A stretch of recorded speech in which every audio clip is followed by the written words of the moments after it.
Hair university chapter 4। आपका hair गिर रहा है, टूट रहा है या पतला हो रहा है। जब भी लोगों को तकिए पर, कपड़ों पर, कंघी में या बाथरूम फ्लोर पर हेयर दिखाई देता है, वे उसे एक ही नाम देते हैं, हेयर फॉल। लेकिन स्कैल्प से बाहर दिखाई देने वाला हर हेयर एक ही तरीके से बाहर नहीं आया होता।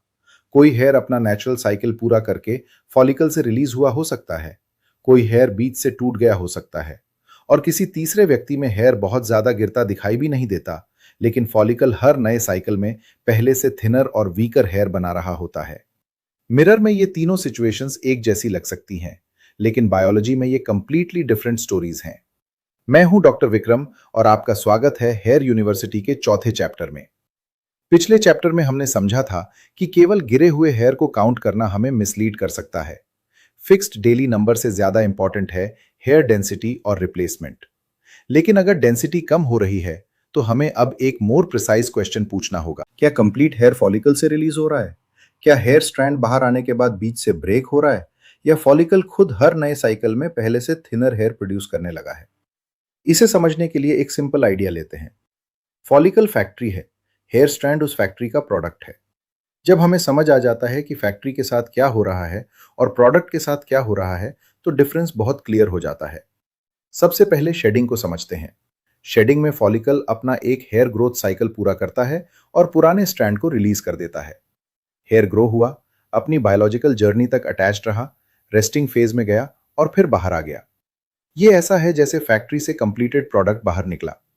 नेचुरली शेड हुए हेयर को देखें तो वो अक्सर फुल लेंथ स्ट्रैंड होता है। उसके एक एंड पर छोटा सा व्हाइट या ट्रांसपेरेंट क्लब जैसा हिस्सा दिखाई दे सकता है। कई पेशेंट्स इस व्हाइट एंड को देखकर डर जाते हैं।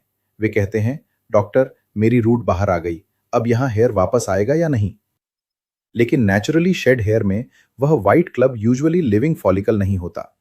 लिविंग फॉलिकल आमतौर पर स्किन के अंदर ही रहता है। आपके हाथ में फैक्ट्री बाहर नहीं आई, आपको केवल रिलीज्ड स्ट्रैंड का लोअर एंड दिखाई दे रहा होता है। इसलिए शेडिंग का मतलब है कि फैक्ट्री ने अपना कंप्लीटेड प्रोडक्ट रिलीज कर दिया। अब ब्रेकेज को समझते हैं। ब्रेकेज में फॉलिकल शायद बिल्कुल नॉर्मल हेयर प्रोड्यूस कर रहा होता है।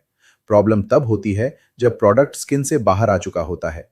स्ट्रैंड वीक या डैमेज्ड होकर बीच से स्नैप हो जाता है। Repeated heat, straightening, colouring, bleaching, rough brushing, tight hair styles, friction या chemical processing visible hair shaft को डैमेज कर सकते हैं। कई बार हेयर इतना फ्रेजाइल हो जाता है कि वो अपनी फुल लेंथ तक पहुंचने से पहले ही ब्रेक होता रहता है। इसीलिए ब्रेकेज का पैटर्न अलग होता है।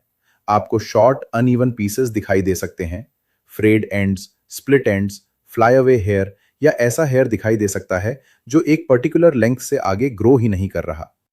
पेशेंट कहता है, डॉक्टर मेरे हेयर की ग्रोथ रुक गई है।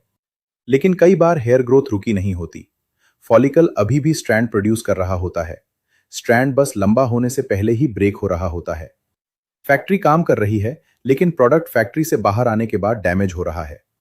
अब तीसरी स्टोरी आती है, थिनिंग। यह अक्सर सबसे साइलेंट होती है। थिनिंग में हेयर बीच से ब्रेक नहीं हो रहा होता। बाथरूम में ड्रामेटिक हेयर फॉल भी दिखाई नहीं देता। चेंज फैक्ट्री के अंदर हो रहा होता है। फॉलिकल अलाइव है, वो हेयर प्रोड्यूस कर रहा है, लेकिन हर नए साइकिल में उसके बनाए हुए हेयर थोड़े थिनर, शॉर्टर और वीकर हो सकते हैं। एक थिक स्ट्रैंड की जगह थोड़ा थिनर स्ट्रैंड आता है, फिर उसकी जगह और फाइन स्ट्रैंड आने लगता है।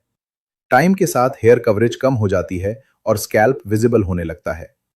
इस प्रोसेस को फॉलिक्यूलर मिनिएचराइजेशन कहा जाता है और यह पैटर्न हेयर लॉस का बहुत इंपॉर्टेंट हिस्सा है। इसीलिए कुछ लोग कहते हैं, डॉक्टर मेरे हेयर फॉल तो बहुत ज्यादा नहीं है, लेकिन एग्जामिनेशन में उनकी डेंसिटी क्लियरली रिड्यूस्ड मिलती है। प्रॉब्लम ये नहीं कि हजारों हेयर अचानक गिर रहे हैं, प्रॉब्लम यह है कि फैक्ट्री धीरे धीरे अपने प्रोडक्ट को बदल रही है। अब तीनों स्टोरीज को साथ रखिए। शेडिंग का मतलब है प्रोडक्ट अपनी जर्नी कंप्लीट करके फैक्ट्री से बाहर आ गया। ब्रेकेज का मतलब है प्रोडक्ट बना लेकिन बाहर आने के बाद डैमेज हो गया। थिनिंग का मतलब है फैक्ट्री खुद छोटा और वीकर प्रोडक्ट बनाने लगी। यह डिफरेंस बहुत इंपॉर्टेंट है क्योंकि तीनों का ट्रीटमेंट सेम नहीं हो सकता। कंडीशनर हेयर शाफ्ट को स्मूथ कर सकता है और फ्रिक्शन कम कर सकता है, लेकिन स्किन के नीचे हो रही मिनिएचराइजेशन को करेक्ट नहीं कर सकता। हेयर ग्रोथ सपोर्ट करने वाली मेडिसिन फॉलिकल की मदद कर सकती है, लेकिन जो स्ट्रैंड बीच से ब्रेक हो चुका है उसे वापस जोड़ नहीं सकती। इसलिए ट्रीटमेंट से पहले एक्चुअल इवेंट आइडेंटिफाई करना जरूरी है।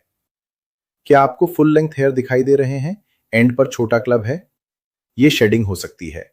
क्या आपको शॉर्ट अनइवन ब्रोकन पीसेस दिखाई दे रहे हैं, रफ या स्प्लिट एंड्स के साथ? ये ब्रेकेज हो सकती है। क्या बहुत ज्यादा हेयर फॉल नहीं दिख रहा, लेकिन हेयरलाइन, पार्टिंग, क्राउन या ओवरऑल डेंसिटी चेंज हो रही है? ये थिनिंग या मिनिएचराइजेशन हो सकती है। और याद रखिए, ये प्रोसेसेस साथ साथ भी हो सकती हैं। किसी व्यक्ति को शेडिंग और थिनिंग दोनों हो सकती हैं।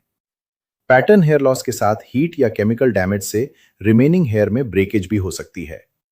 इसलिए केवल एक फॉलन स्ट्रैंड पूरी स्टोरी नहीं बताता। कई बार स्कैल्प एग्जामिनेशन, मैग्निफिकेशन या ट्राइकोस्कोपी की जरूरत होती है, ताकि हेयर शाफ्ट और फॉलिकल दोनों को समझा जा सके। आज से हर हेयर प्रॉब्लम को केवल हेयर फॉल कहना बंद कीजिए। एक बेटर क्वेश्चन पूछिए, क्या कंप्लीट हेयर रिलीज हो रहा है? क्या स्ट्रैंड ग्रो होने के बाद ब्रेक हो रहा है? या फॉलिकल हर नए साइकिल में थिनर हेयर वापस बना रहा है? और आज की लाइन याद रखिए, शेडिंग में प्रोडक्ट फैक्ट्री से बाहर आता है, ब्रेकेज में प्रोडक्ट डैमेज होता है, थिनिंग में फैक्ट्री अपने प्रोडक्ट को बदलना शुरू कर देती है। लेकिन अब एक नया सवाल शुरू होता है। थिनिंग अक्सर बहुत स्लो होती है। रोज मिरर देखने वाला व्यक्ति इसे अर्ली नोटिस नहीं कर पाता। तो कैसे पता चले कि हेयर डेंसिटी सच में कम हो रही है बिफोर बहुत ज्यादा कवरेज लूज हो जाए? हमारी नेक्स्ट चैप्टर की शुरुआत यहीं से होगी। मैं हूं डॉक्टर विक्रम और मिलते हैं हेयर यूनिवर्सिटी के अगले चैप्टर में।